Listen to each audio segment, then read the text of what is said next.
So very excited to have Bob here today. Known Bob for a few years now and think he has a very unique perspective in the space. He's been a private practice owner and built a pretty large business there. And he's also on the billing side. So he has the micro and macro view from our lens. And yeah, excited to start off. A few housekeeping items. The Q&A in the bottom, and we're going to save that till the end. You'll have to click in and chat, and then we'll address it with about 10 minutes left to go. Without further ado, Bob, you want to take the floor? Thanks, Mike. Yeah, appreciate you guys setting this up and being here and having the opportunity to share some of the cool and interesting new things that we're doing in the space of revenue cycle. As Mike mentioned, I am a PT, former private practice owner. I did do a startup many years ago that grew to about 10,000 visits a month over the period of 4 to 5 years. So I've been through, the challenges of starting and growing a PT practice, and done M&A activity as well. So I have a pretty good perspective on, what it takes to build and grow a practice. We work with clients right now in about 30 different states, and we're helping with them with the revenue cycle side of their operation. And anyway, we're going to talk about how to optimize revenue cycle, and essentially maximizing revenue, minimizing time in AR, and being cost effective are the revenue cycle objectives. So in this talk, you're going to hear some new terminology. Some of it is common, throughout the industry, but maybe a little bit less known to the PT world. Some of it is literally terms that I have created in the process of trying to, going through our evolution and constant problem solving. And that's kind of what's driven me in billing, the revenue cycle side of things. Is I am a physical therapist, so I can't turn off that root cause analytical problem solving part of my brain, and that's what we've been applying to the revenue cycle and billing process for quite some time. So I'm going to give you a kind of a revenue cycle 101 class, and really so that you can understand the context for that. I've coined this term revenue cycle complexity.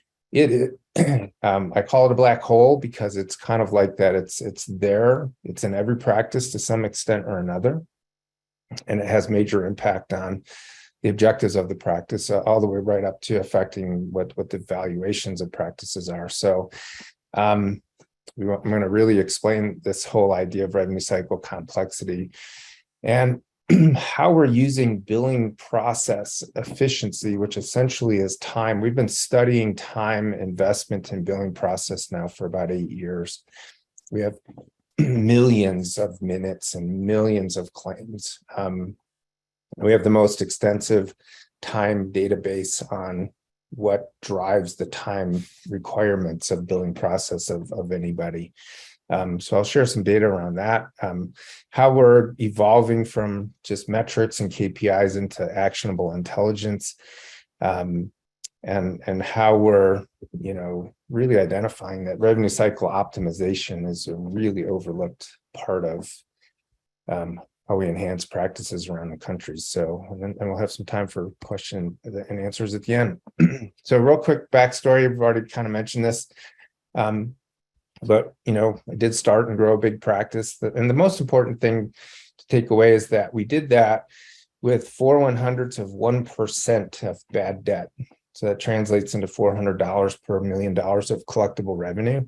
So we were really good at getting paid and not leaving money on the table. And our ability to do that really came down to a couple of things. Having the,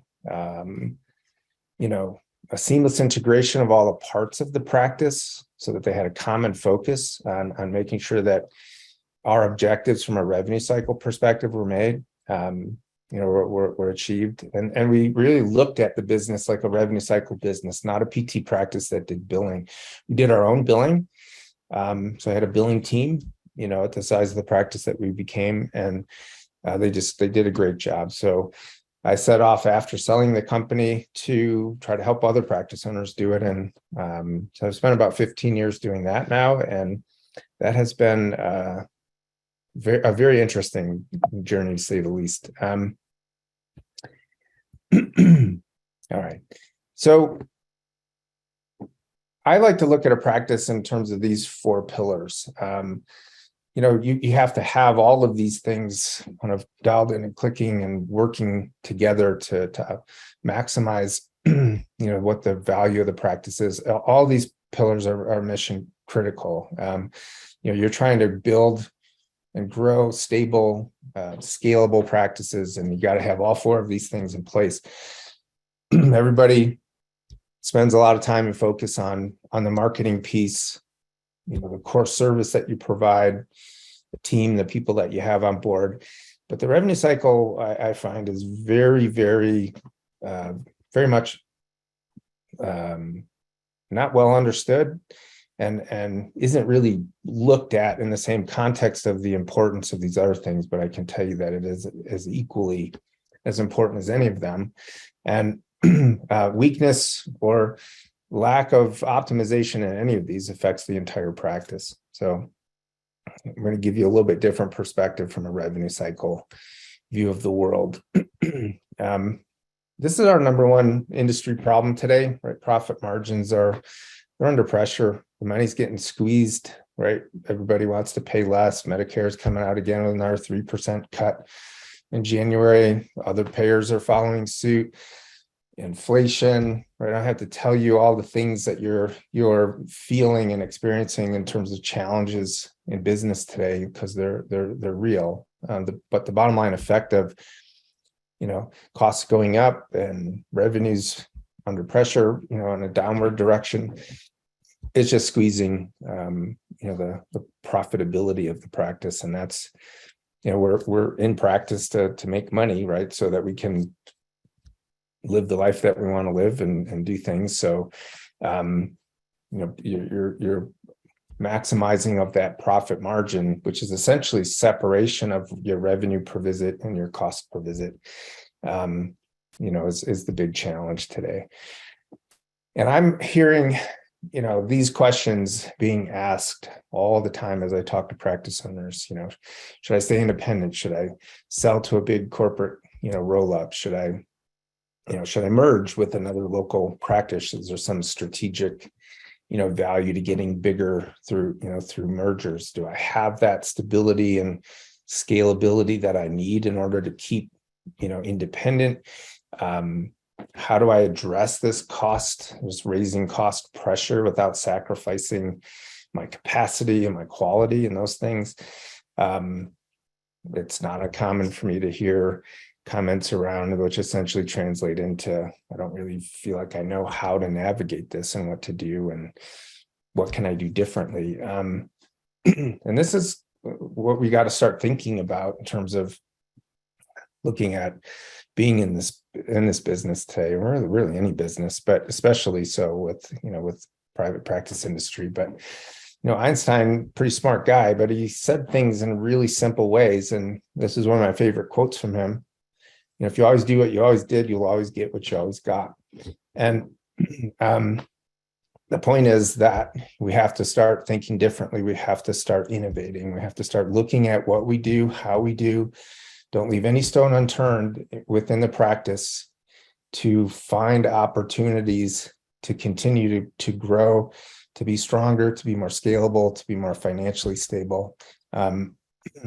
And this is a challenge because we're not really taught how to do this stuff, but it is certainly everyone's should have a focus area and action plan that is looking for ways to innovate, to continue to stay in this game and not just stay in it, but be stronger going forward. So when we look for opportunities to change, what I see is there's just huge opportunity in the data that's used within the industry. So almost everything that we do needs to be understood from a data perspective. We need to be able to quantify and measure and track and trend all the things that we do. And we've seen this and learned this over the years that, having better data really is the foundation for having better process, which then leads us to better outcome, which leads to a better practice. It's super important that we stay focused on what we do already, what our core competency is, before we start branching off and reaching out into totally new things. We want to get really stable on where we stand today. And there's tremendous opportunity to optimize many of the existing things, the functions that are already part of the practice. That's really a place to begin. So how do we optimize what we already do to maximize the value of the whole? That concept is called business intelligence. Business intelligence is a process of converting stuff we already do day in and day out into an intellectual property generator, a data producer that allows us to evolve and get better as an entire organization. And business intelligence is a whole thing. It's very commonly talked about in many, many industries, not so much in ours. And so it is a process. You kind of start from where you're at. You look at what your business problems are. You look at what data you already have available to you. You determine where the holes in the data are so that we can create new data. And then we look at how we can use the functions that we do to create new and better data that we can analyze and apply and start the process of changing, of innovating, of evolving. You'll see there's two companies branded here on the bottom of my slides. Revenue Cycle Solutions is our revenue cycle company that we do help practices with billing. Ascend Solutions is a new company that I started in 2021, where we've built a platform to do this very thing, to create better data. It's not billing software. It's not an EMR. It's strictly it's a thing that we had to create in order to capture the experience of what we do and translate it into business intelligence, into actionable data. So I'll explain a little bit more about that in a few minutes as we go on here. But evolution is really a process of analyzing, systematizing, collaborating, evolving, normalizing, and turning data into actionable intelligence. And so I took that kind of sequence of things and created the name Ascend is essentially an acronym for all of that. So we talked about the industry's problem of being, having squeezed margins. As a revenue cycle company, my biggest business problem was the amount of variance that we had and have doing the same exact thing across many, many different practices. In fact, the amount of time that it takes on a normalized basis per claim, per visit, whichever way you want to look at it, to do physical therapy billing from one practice to another can vary by as much as 10 times. That's 1,000% time variance. That is a huge problem. Translate that into a clinical problem. If your physical therapist didn't know whether the next patient they were going to see was going to take them 30 minutes or 300 minutes, how could you function like that? It's really impossible clinically, but this is a real problem that we in revenue cycle have to deal with. And so my business evolution, my innovation evolution, my data evolution, systems evolution, all the stuff that we've done for the past several years has been driven by trying to answer the question of why do we have such huge time variance from one practice to another? And whether you do your own billing or you have somebody doing it for you, across just the listeners on this webinar right now, I guarantee you there is tremendous time variance in billing tasks and billing process from one practice to another. And we have to understand the why behind that what. So we've been innovating now for several years in revenue cycle to try to really identify the drivers of that problem. What are the root causes of that issue, so that we can get on with solving it. Revenue cycle excuse me, is way more than just a fancy term for billing. It's not the same thing. Billing is one little piece of revenue cycle. Every bullet on this slide is part of revenue cycle. The way to think about it in the simplest form is it's everything that impacts if, when, and how much you're paid for your services. That's revenue cycle. It's a very broad, practice-wide pillar or function. It's got a lot of things going on in it. So it's all of these front office and back office and clinical operations and how they're integrated with systems. All of that stuff is part of the revenue cycle pillar. There are 3 common objectives. These are universal. Every revenue cycle there is has these 3 objectives. And I want to just propose and suggest to you all right now that unless you're a 100% cash business, and I would imagine that you're not if you're on this webinar, unless you're 100% cash, never bill insurance, right? You are a revenue cycle company. So if you are in any significant part dependent on third-party reimbursement from insurance companies for your services, you are a revenue cycle company that does physical therapy or occupational therapy or some other ancillary services for revenue. And you have to start to change that thinking. Back to the Einstein quote, right? Start to think about how you can innovate differently. Well, it comes right down to the core fundamental way that you really view your business. You are revenue cycle companies that do physical therapy for revenue. That's very different than being a physical therapy company that has billing. So all revenue cycles have these 3 objectives. Number 1, get paid 100% of what your structure allows you to be paid. Now, I have clients that the best they can do is $60 a visit. I have clients that get $250 a visit for the same thing. So there's huge variance in revenue per visit based on your structure. Many, many structural drivers of what revenue per visit can be. Your payer mix, your schedule structures, how you how you translate documentation, or how you translate time into documentation, into coding, time-based rules you use. Many, many, many things affect that revenue per visit. What we want to know is not just what revenue per visit is, but what can it be at its highest for the structure that you have. And so we're calculating the revenue per visit expectations based on structures and then comparing the actual to that. So we call it a revenue per visit score. You want to know what percent is your revenue per visit of its maximum structural ceiling. So a little different context, and you'll see that that's how I view just about every metric we look at. We're not just looking at data points or levels, or raw data. We're looking at them in the context of what they could be or should be based on our structures. It's very, very important to understand that. So first objective is basically get all the money that you can get based on your structure. Objective number 2 is collect that money as quickly as you can. Minimize time in AR.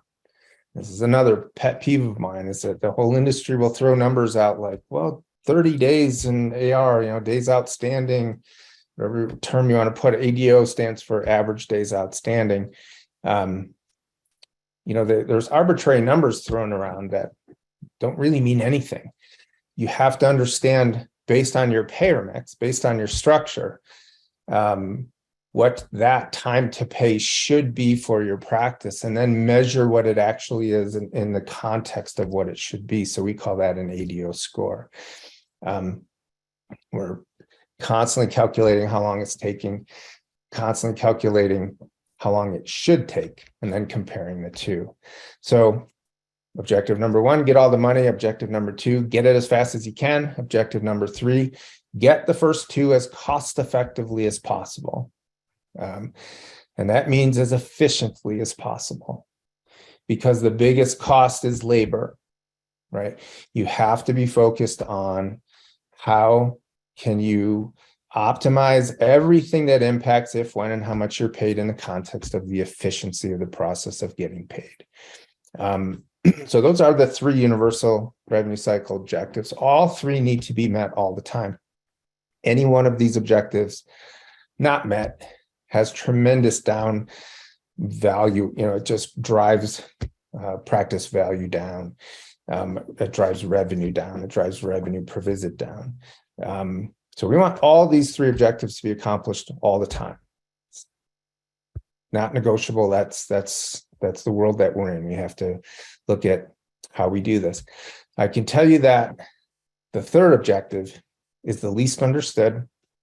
It's where I've really been focused in terms of really quantifying the drivers of efficiency in the process of getting paid and getting paid fast. These are totally interrelated. If your third objective of getting paid cost effectively is challenged, then the other two are also challenged. In fact, of the three, I would say that number 3 is the most important objective because it is the thing that you actually control. When you think about what do we actually do, we invest our time. We spend our time doing certain things in certain ways in certain combinations, right? We allocate time. That's the thing we directly control, is how we spend our time. And how we spend our time in terms of process will directly determine what your revenue per visit is, what your time in AR is. So any risk to one of those objectives, I call it an objective risk, right? So you have 3 revenue cycle objectives: get all the money as fast as possible, as cost effectively as you can. Anything that works in opposition to accomplishing those objectives is an objective risk. So an objective risk for the first objective would be something that, if it was allowed to occur, it will cause your revenue. You will lose revenue. That 4/100ths of 1% data point that I had would become a much higher number. You would have bad debt. You would have write-offs. You would have money that would sit in your AR forever and never be collected. There are objective risks that will delay money, will ultimately be paid, but they're going to take you 3, 4, 5, 10 times as long in order to get paid. And in order to do that, it requires 3, 4, 5, 10 times as much time investment in order to convert that open claim into payment. So, and then there's objective risks that are strictly time inflators and are generally somewhat easily fixed and overcome, and don't necessarily move on to become AR inflators or revenue reducers, but they're kind of nuisance things that happen. And this is what we're really quantifying. Here's just a fundamental truth about the business that we're all in. Every one of these practice functions, authorizations, credentialing, verification of benefits, you can read the arrows, patient registration, every single one of these things directly impacts the amount of time it takes for billing to get done. Not one of these colored arrows can be put in the middle and have the same thing be true. Billing is the only process in our revenue cycle that is directly affected by every other process. And since that's true, we should be able to use billing time in order to understand how well the other processes that are part of revenue cycle are actually working. And that's fundamentally what's different about what we're doing than the entire rest of the industry. We are quantifying all the ways that all of these colored arrows directly impact the time it takes to get billing, because if it's negatively impacting that third objective, the first 2 objectives are at risk as well. So all functions and structures in the practice need to be understood in this context of how do they directly affect billing process time. So we are quantifying and measuring what we call billing task time inflators. And we're using that data to feed back to create better processes, right? So think about the term business intelligence. We're using the same exact task that everybody does, but we're using it in a way where it's producing actionable intelligence. It's producing intellectual property and data that allows us to optimize and improve on all the other functions that directly affect it. So all of your revenue reducer risk, all of your AR inflator risk, all of your time inflation risk, we're quantifying those things in the context of how they impact billing time. This is a super sophisticated slide, but this is kind of how this goes. 75, what we've seen is 75% of all of the claims go from claim submission to payment. 25% take all kinds of other routes. They require extra steps or extra stops, or, but the severity of the time inflation correlates with how severe the nature of the problem is. The worst kinds of problems at all are these revenue reducers down in the bottom. They just cause billing to do all kinds of crazy stuff, and sometimes after all of that time investment, they don't even arrive at a payment. So the AR inflators are super time consuming as well. The time inflators by themselves are simpler issues, but we're all revenue cycle companies, which means you all have to manage revenue cycle. And this is, in the simplest form, what revenue cycle management is all about. It is about creating balance between billing time demand and billing time supply. Simple to say, very difficult to actually accomplish. The constant needs to be our outcome. Right. So our first two, we want all the money as fast as possible. That should be a constant. We should always be very high, close to 100% of our revenue per visit score, close to 100% of our ADO score. And we should allow time to be invested and spent as needed in order to keep those two objectives where we need them to be. And to do that, we have to have this balance between billing time demand and billing time supply.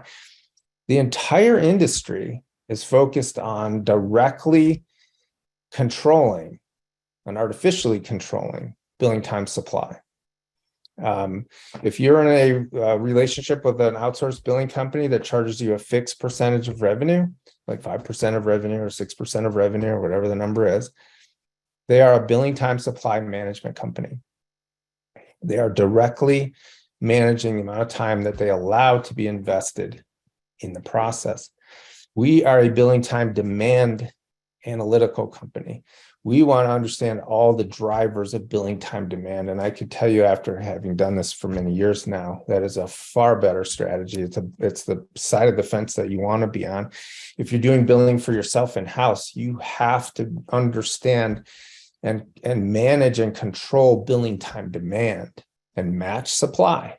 So the variable needs to be the time investment. The constant needs to be the outcome. The focus needs to be on the billing time demand side of this equation. So what drives billing time demand? There are two variables.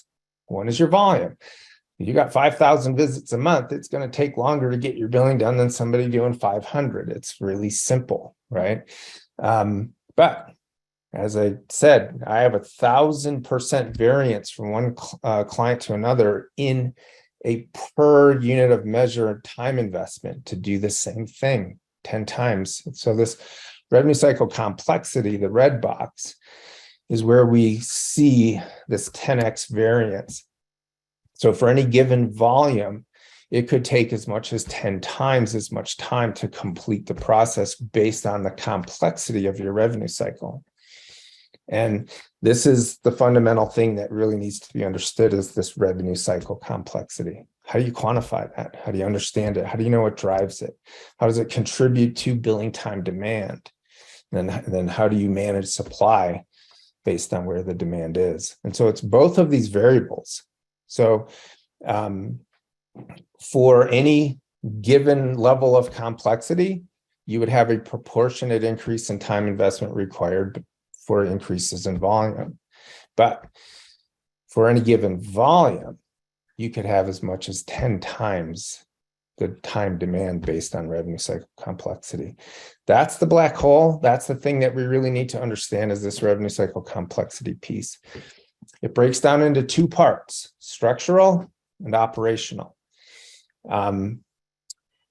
Structural complexity, so structural revenue cycle complexity, is something that is more complicated and strategic in terms of being managed, and it needs to be changed, right? If it needs to be changed, it's not something you can just flip a switch and start to change tomorrow. Operational contributors to revenue cycle complexity are things that can be managed and can be changed in relatively short periods of time. So in the big picture of what kind of action plan or focus area do we all really need to be doing is, we need to understand our revenue cycle complexity. We need to make sure that we're implementing changes on operational things that create billing time inflation, and then get that in order so that we can really know what our structural contributors are, and then make more longer term strategic decisions about that. But the thing that should never be negotiable or optional is the outcome. Get all the money as fast as possible. And everything else needs to be adjusted around accomplishing those two things. So that third objective about cost effectiveness is a variable based on the amount of structural and operational complexity that exists. So structural are things like your practice model, if you're in network, out of network, if how you handle patient responsibilities, your payer mix, huge structural driver of revenue cycle complexity. Think about all the different kinds of payers that you work with. Which ones are easy? Which ones just pay? Which ones are really complicated? Which ones, put you through all kinds of extra work, right? So, payer mix is a huge piece of this, and we're spending a lot of time going forward into 2023 on really explaining payer mix contribution to structural complexity. And your systems, your EMR, your practice management system, which is where your billing software is, how those are integrated together, clearinghouses that are used, all these things are structural drivers of how efficient or inefficient billing process could be. On the operational side, it's all these things. It's all the arrows that were around the billing circle. So these are things that happen day in and day out in the various parts of your practice and different functions and different roles. And these are a very big part of what drives this revenue cycle complexity. This is preventable complexity. This is manageable complexity on the operational side. Structural is as well, but it's a little more challenging. So if we just break those arrows down into the structural and the operational, that's what it looks like. They're all drivers of billing process time. And all we're doing is saying, well, since that's true, we're flipping it and we're saying, well, we're going to create a way of using billing tasks, time and billing tasks, in order to understand all of the contributors to time inflation in billing. Because inefficiency in billing translates directly into revenue stress in terms of the first objective risk, reduced revenues, and it translates directly into delayed revenue. The more complexity, the more time investment it's going to take, the more the other two objectives are at risk. So we need to study and quantify how much time is being spent at the task level, and we need to understand and quantify all of the things that drive that time, up or down. And so that's fundamentally what we're doing different. It's the lack of understanding in all of this about how our structures and functions support or don't support our revenue cycle objectives that is the biggest limiting factor that I see across the entire country and PT practice optimization and valuation, right? We all want scalable, stable, valuable practices.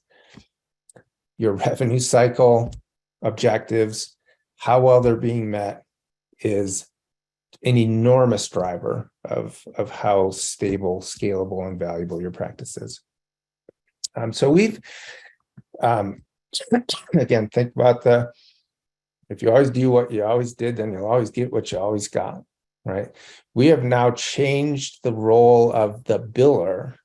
And yes, they have to get billing tests done, but their function is primarily to create data that shows where all of the risks are to our revenue cycle objectives. And to do that, we had to build a platform. So they log time in 29 different tasks. Now nobody does 29 tasks because we have this all broken down into specialized, roles. Somebody might do 5 tasks or 6 tasks, but there are 29 different tasks in billing. While they're doing those tasks, they're basically reporting on their experience that they had in getting the task done, and everything that got in their way slowed them down, made them take extra steps, stopped them in their tracks, prevented the process from moving forward, gets captured. And that fundamental shift has allowed us to create a whole new data set that nobody else has, which we can use to identify process optimization opportunities. And as those processes get improved over time, outcome is enhanced. We get all the money as fast as possible, and we get it more cost effectively. And that's why our fundamental relationship structure is outcome and efficiency based. And the better this is all working, the less we charge. Every billing service in the country wants a great client. They want them. They want great clients because they have a lot better margins. I translate that great client. We help create great clients through all this data so that we can charge less. I'd rather have my people do more work, more volume than, have huge margins on any individual piece of work. So we're creating benchmarks and norms and standards and a whole bunch of ways that all these operational variables that create revenue cycle complexity and all the structural variables, and we're creating a whole new set of data. And it's pretty interesting stuff.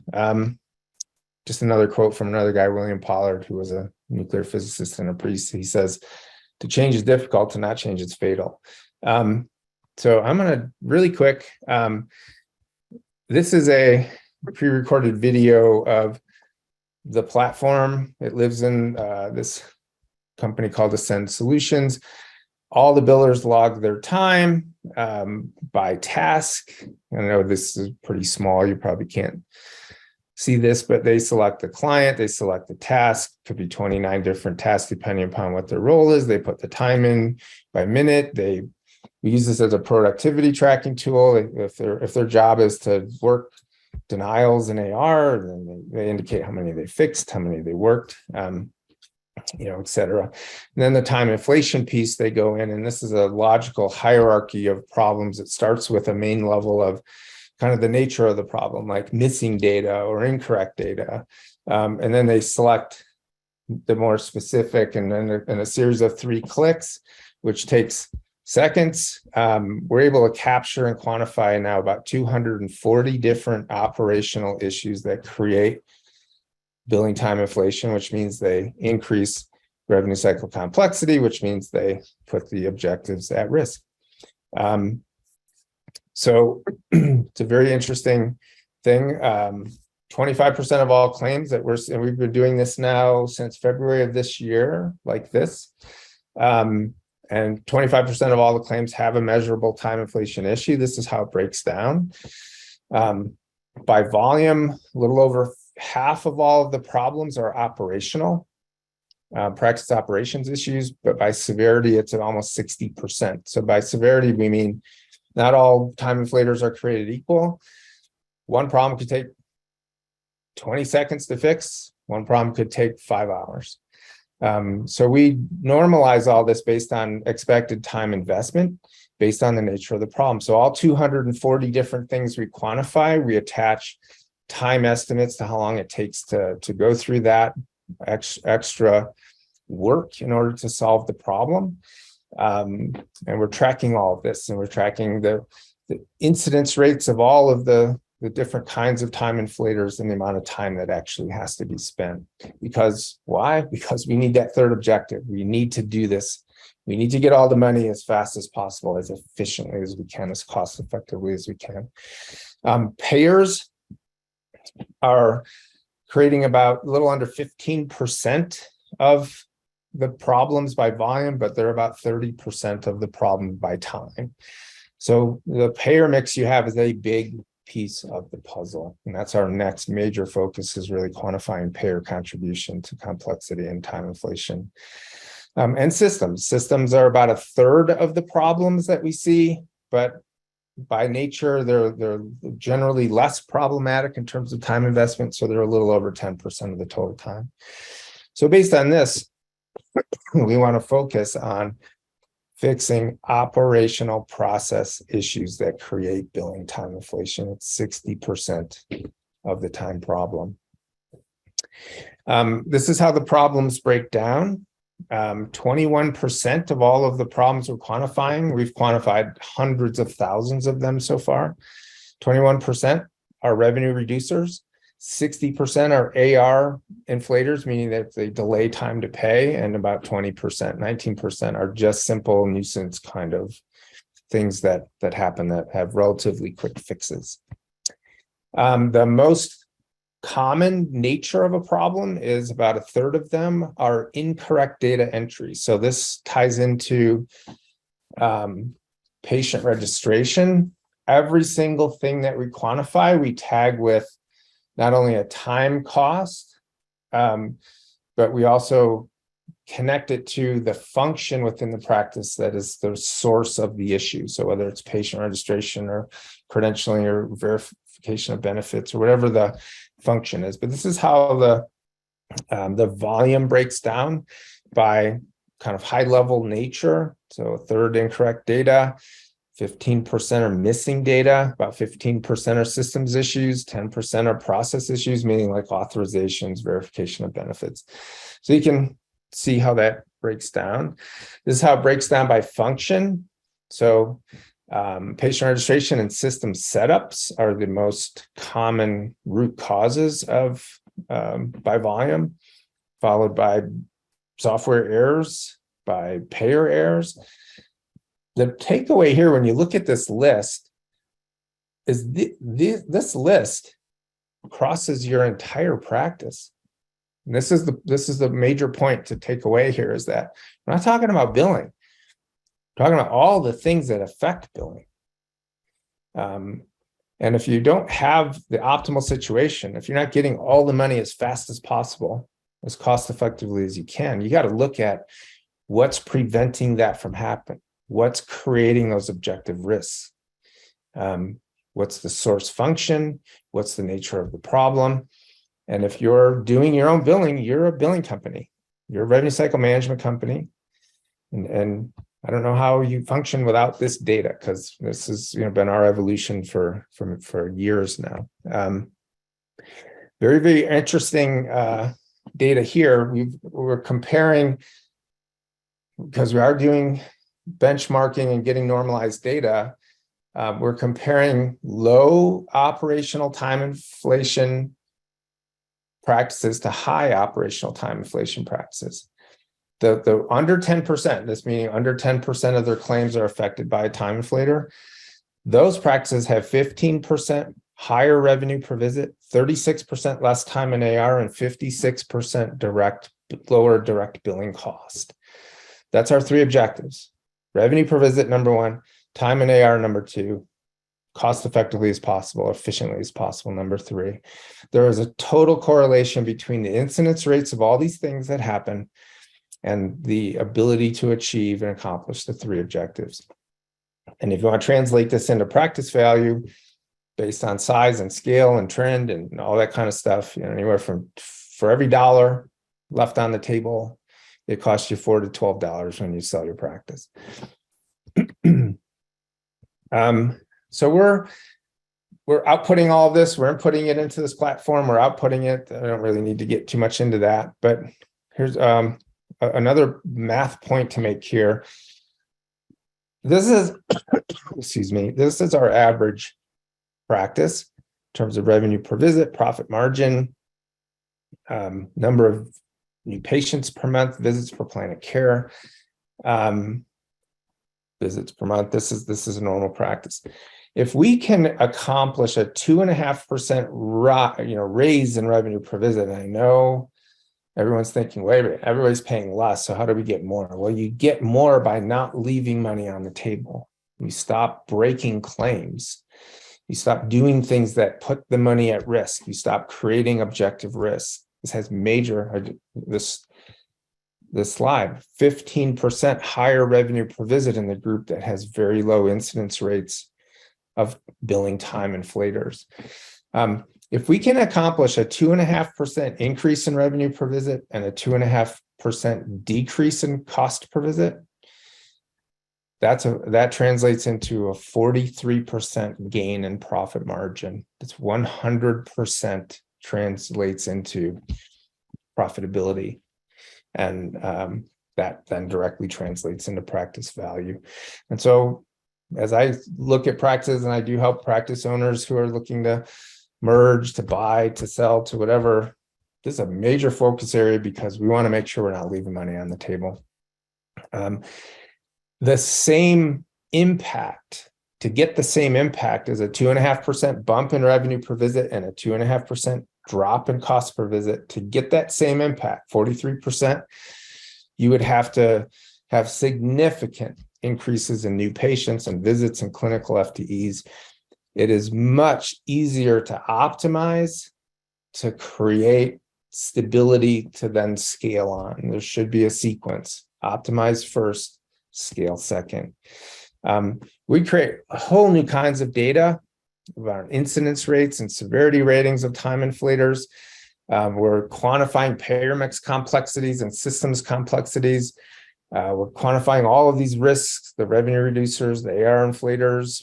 We're creating scores and severity ratings and all this kind of stuff. We're normalizing all of this and benchmarking it all. So we're creating a lot of data, a lot of metrics that are much more actionable and meaningful than just the typical raw data stuff that the industry uses. This is ultimately what we want to do. We want to create this 6-part condition. We want to make sure we can measure and manage and minimize all of our operational time inflation. We want to minimize both frequency, volume and severity. We want to make sure that our billing time demand is less than our billing time supply. When that flips the other way, all kinds of craziness happens. We want to have the right time distribution. How we invest our time, where it's applied, matters a lot. We need the entire team collaborating and understanding how they impact the entire practice from a revenue cycle perspective. And we need to be aware of our structural contributors as well.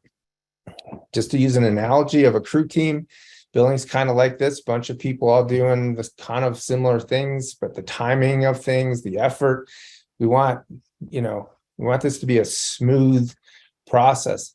All the arrows around the circle, that's the environment that billing works in. We need smooth water. We need low wind. We need the condition that allows the team to be as effective as it can be.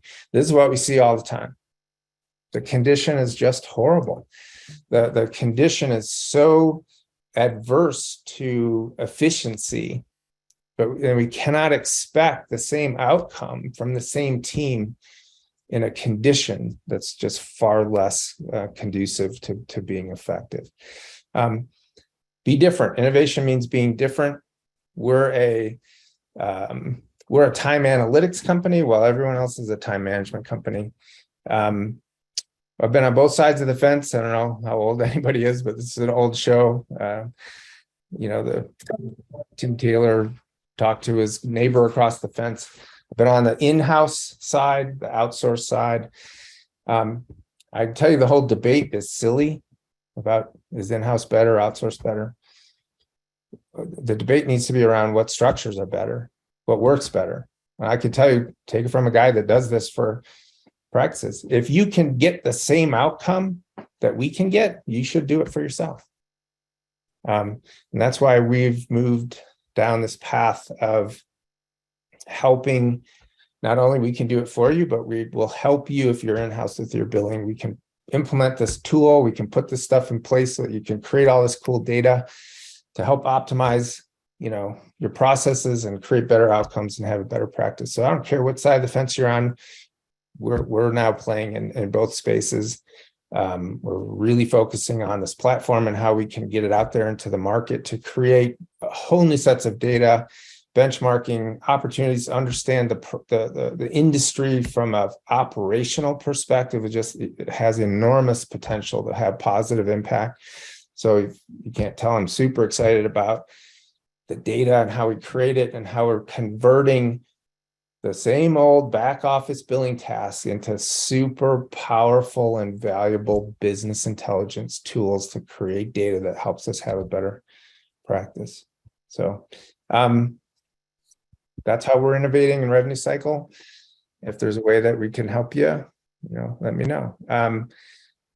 This revenue cycle complexity is a black hole. You do have to know to what extent it's feeding off your practice.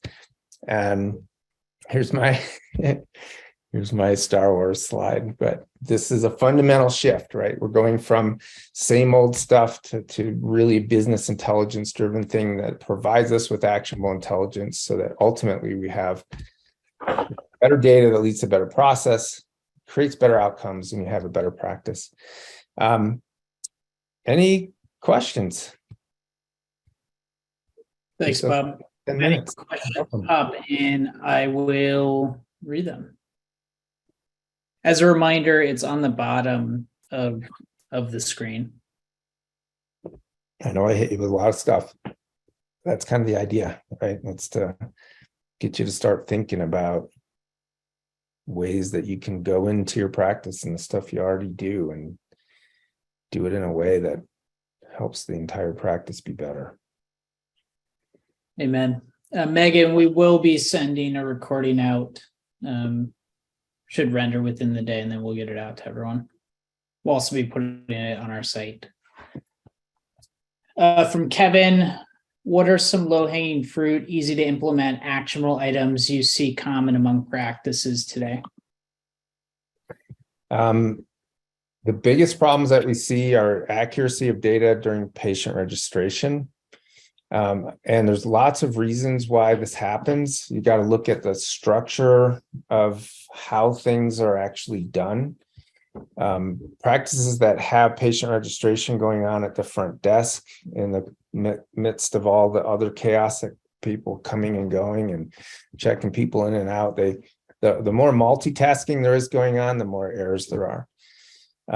So look at how you're set up to actually do these functions that ultimately create huge amounts of problems down the line. And how can you organize and structure that function and role in a way that increases accuracy? Inaccurate data is the biggest problem. And missing data is the second biggest problem. It's multitasking is bad. Probably not something most people say these days, but you look at all the other distractions that go on around, and that's a big source of what creates the accuracy issues. At the root cause of all this, you just have to, I don't know if you're in-house with billing or if you're outsourced. If you're in-house with billing, the first thing you should be doing when you go away from this, Monday, is have a meeting with your biller and say, tell me all the ways we make your job way more complicated and difficult than it needs to be. And they're going to think you're the greatest person on the face of the earth. If you don't already have those kinds of conversations, start having it.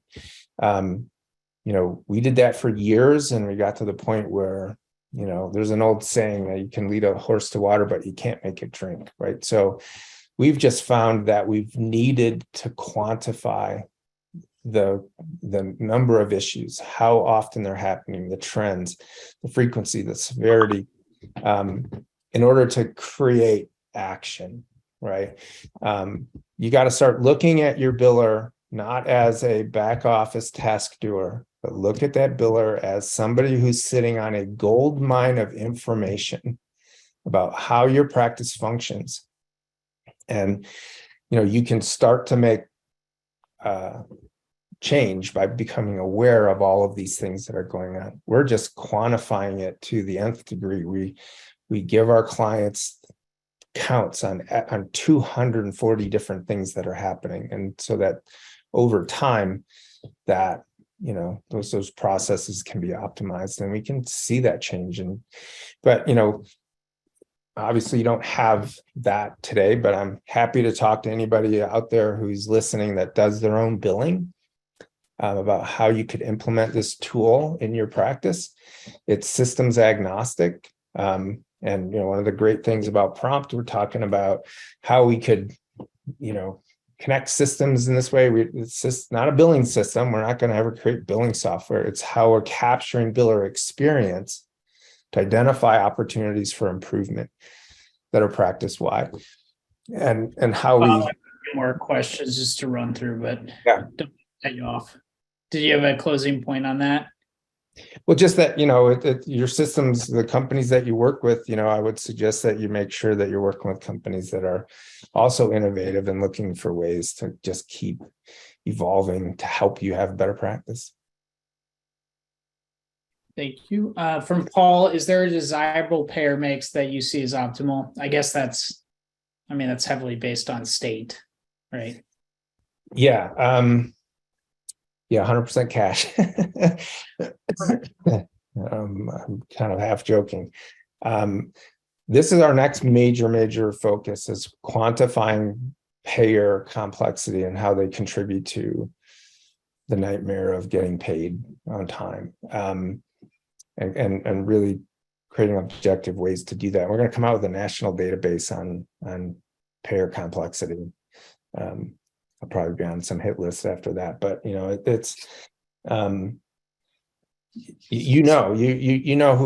who's difficult to work with. And I think the number one strategy for combating declining revenue is what I just spent almost an hour talking about. It's making sure that you're using all of the stuff that you do in a way that helps you have a better practice. But it's also starting to look at, if you've optimized and your margins are still too tight, then you have to change structure, right? There's lots of opportunity in improving operations that will get you more for the structure that you have. That's where you should start. But if you've done that and it's still too tight, then it's the structure that needs to be next. And so we're looking at how we can use this data and create data to help practices target select payers for going out of network and things like that, where you can name your price. And so optimizing and improving the structural payer mix that you have. That's a segue, Bob, to one of the other questions. Have you noticed most practices staying out of network with payers in order to increase revenue? No, most, no. We're probably at the infantile stages of practices evolving their payer mix and identifying out of network targets as a strategy to improve revenue. But I think the upside potential, you just can't take $60 a visit, right? The upside potential in doing out of network strategies is very big, but you have to have the data to do it on. You can't just shoot darts in the dark. You have to really have a strategy for how you go about breaking this down and targeting, deciding. There's a whole process that I could talk for half an hour on, the process of identifying, out of network opportunities. But I think we're just at the beginning of seeing that. And to get on my physical therapist high horse for a second, I think it's just ridiculous how low we're paid, right? Revenue per visits from many of these payers. And as a profession, we've done ourselves a disservice by just taking it. And it's hard. It's a hard thing to change, but as a national organization, that needs to be a focus. We just can no longer let random third party, just decide what we're worth. We have to redefine what the value proposition we have with society is. And that's a big thing to undertake.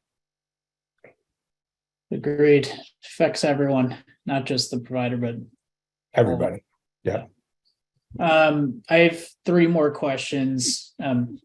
Respectful to everyone's time, I'm going to take one more and then I can email Bob on the other questions. From Tracy, all the data that you've collected, was that based on practices that were not participating with insurances? So read that one more time. The data that we have, was it gathered on what sample? Say that one more time. All the data that you have collected, was that based on practices that were non-participating with insurances? It's based on the mix of the practices that we have across 30 states, and some are out of network more than not, and some are completely 100% in network. So I would say it's a cross sampling of what physical therapy private practice looks like in the country today. It's a mix, but I would say out of network is probably less than 5% of the volume nationally right now. Cool. And then from Anonymous, has there been any success in negotiating payer rate contracts, especially with big commercial payers like UHC?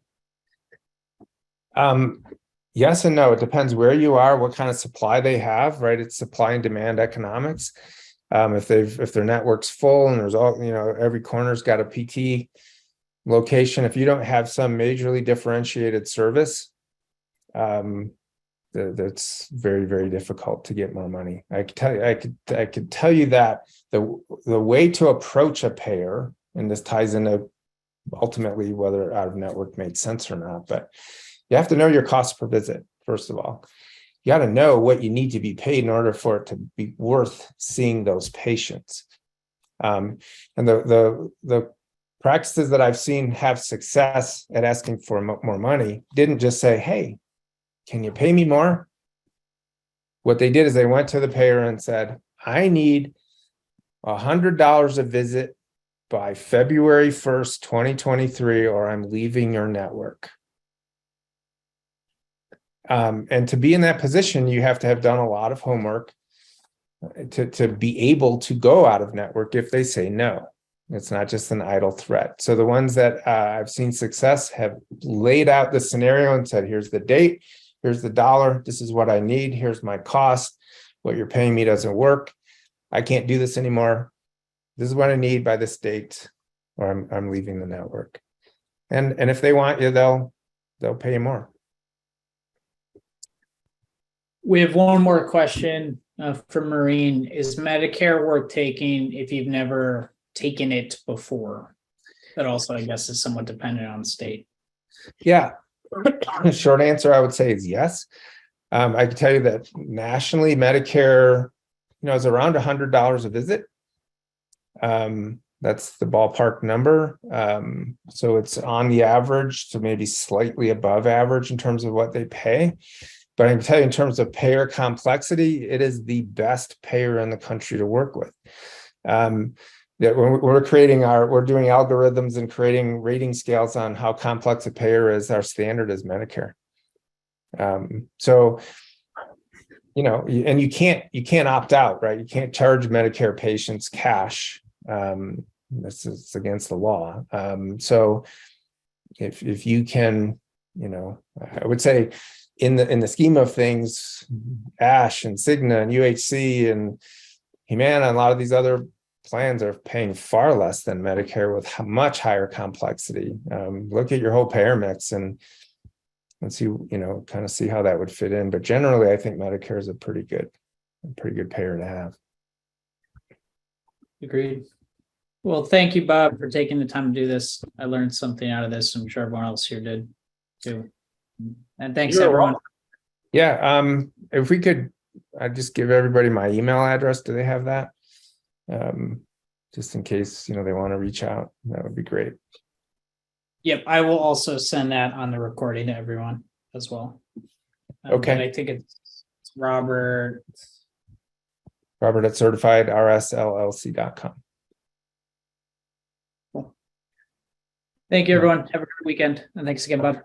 Thanks, Mike. All right. Take care.